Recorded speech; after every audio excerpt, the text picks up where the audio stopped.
happy birthday to you.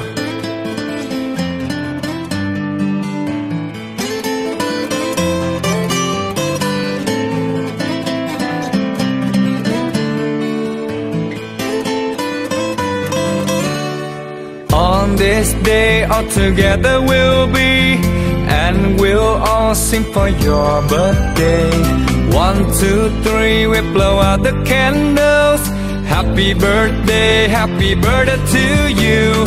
Happy birthday to you.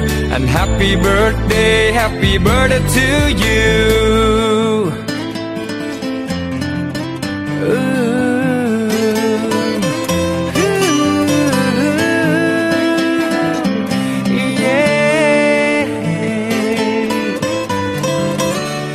Ngày hôm nay ta cùng hợp hát nơi đây, mọi người bên nhau ta hát mừng sinh nhật.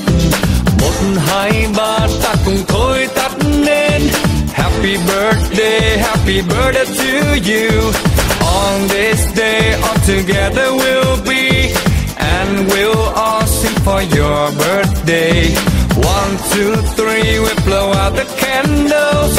Happy birthday to you. Happy birthday to you. And happy birthday to you. Yeah.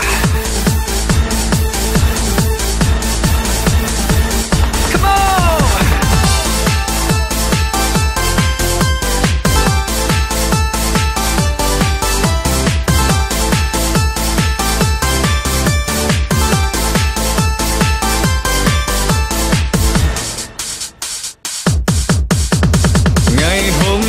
Ta cùng hợp hát nơi đây, mọi người bên nhau ta hát mừng sinh nhật. 1, 2, 3 ta cùng thôi tắt nên happy birthday to you.